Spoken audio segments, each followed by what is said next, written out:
मैं दर्शकों को ये बताना चाह रहा हूँ कि आज हम इस वक्त मलखान सिंह हॉस्पिटल में बैठे हैं और हमारे सामने हैं मलखान सिंह में सीएमएस साहब। तो जनाब, एक तो ये बताएं आपका शुभ नाम क्या है और आपका डेजिग्नेशन क्या है? हाँ, मैं डॉक्टर जगबीर सिंह वर्मा, मैं यहाँ का मुख्य चिकित्सा अधीक्षक हूँ मलखान सिंह जिला चिकित्सालय का। और ये जो अस्पताल है ये 232 बेड का है और यहाँ पर सर्जरी की सुविधा है, जनरल सर्जरी की, नाक कान गले की सर्जरी की सुविधा है और ऑर्थोपेडिक्स हड्डी की सुविधाएं हैं। बाकी मेडिसिन और इमरजेंसी सेवाएं 24 आवर यहाँ पर रनिंग करती है हमारे यहाँ पर। बाकी वार्डों में मरीज भर्ती होते हैं और आजकल जैसे संचाई रोग वगैरह इस तरह के रोग होते हैं उसके मरीज भर्ती के आते हैं। अच्छा डॉक्टर साहब, ये बताएं जैसे कि गरीब लोग आते हैं, बहुत सारे ऐसे हैं जिनके पास कुछ भी नहीं होता है, उनके लिए आपके यहाँ क्या सुविधाएं हैं दवाओं की तरफ से और इक्विपमेंट की तरफ से? दवाइयाँ सभी के लिए फ्री हैं जी जी। और ऑपरेशन के जो छोटे मोटे चार्ज लगते हैं थोड़े बहुत उनको भी फ्री कर देते हैं, जो जिनके पास कोई पैसा नहीं होता, गरीब होते हैं, तो कोई समस्या नहीं है। मानना ये है कि जो दे सकते हैं उनके लिए नॉमिनल चार्जेस हैं जो गवर्नमेंट से हैं, तो उसको भी फ्री कर देते हैं। उसको भी अगर आप देखते हैं कि कोई आदमी इस लायक है कि वो नहीं दे सकता है तो उसको भी आप अपनी तरफ से फ्री कर देते हैं। आयुष्मान के पेशेंट भर्ती होते हैं जी, तो उनका सारा खर्चा सरकार वहन करती है। कोई भी इम्प्लांट हो, कुछ भी खरीदना हो बाहर से, महंगे 11,000 मतलब काफ़ी महंगे आते हैं। जी जी। जो हड्डी वाले नेल्स हो, जैसे नेल्स हो गया, प्लेट हो गई, तो उसमें तो वो सब सरकार खरीदती है, वो सब फ्री सुविधाएं हैं। अच्छा, दूसरा डॉक्टर साहब ये बताएं आपके जैसे अभी डेंगू का बड़ा प्रकोप रहा जी, प्लस आपके पास क्या स्टाफ की कोई कमी नहीं है या स्टाफ अपनी जगह बिल्कुल? स्टाफ की कोई कमी नहीं है हमारे यहाँ। डेंगू की जाँचें हो रही हैं हमारे यहाँ, जाँचें होती हैं हमारे यहाँ पर। डेंगू, चिकनगुनिया, लेप्टोस्पायरोसिस, इन सब की जाँचें हमारे यहाँ उपलब्ध हैं। मलेरिया। कभी कभी ये सुनने के लिए आ जाता है जैसे कि आपके कुत्ते के काटने के जो इंजेक्शंस हैं रैबिट उसमें कभी कभी कुछ कमी आ जाती है? नहीं, वो हमारे यहाँ सफिशिएंट है? हमारे यहाँ सरप्लस है, कभी कोई इसका स्टॉक खत्म नहीं होता, हमारे यहाँ उपलब्ध है।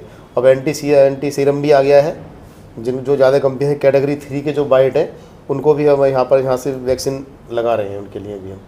पहले नहीं आ रही थी, सरकार ने उसकी सुविधा भी कर दी है, वो भी आ रहा है।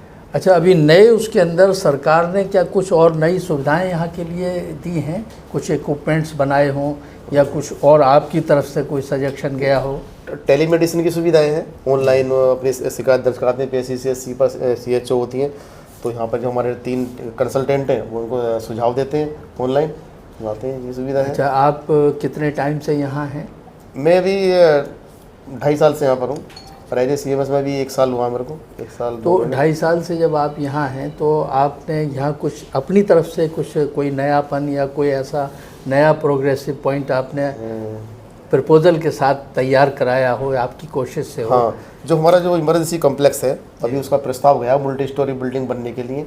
हमने भी कहा था और हमारे जो AD साहब हैं अपन निदेशक महोदय, ये प्रस्ताव बन के गया मल्टी स्टोरी बिल्डिंग के लिए कि उसमें पैथोलॉजी होगी, उसमें ये फ्लोर पे सुविधाएं होंगी, वार्ड होगा, तो उसका अच्छा कॉम्प्लेक्स के लिए गया हुआ है। तो ये प्रपोजल आपकी तरफ से गया? हमारी तरफ से AD साहब, मतलब जी जी, हमने प्रस्ताव किया था और AD साहब ने उसका सहयोग करते हुए उसको बना के शासन को भेज दिया है। जी जी, आपकी तरफ से वो शुरू किया गया? हाँ, क्योंकि ये बिल्कुल बीचों बीच स्थित है और काफ़ी करीबन 100 साल पुराना हॉस्पिटल है, तो इसमें भी कभी कभी रिपेयर करते हैं तो कभी कभी होता है कि कुछ चीज़ें रिपेयर करने लायक नहीं होती, तो नया बनना अति आवश्यक है, तो उसमें मल्टी स्टोरी बिल्डिंग।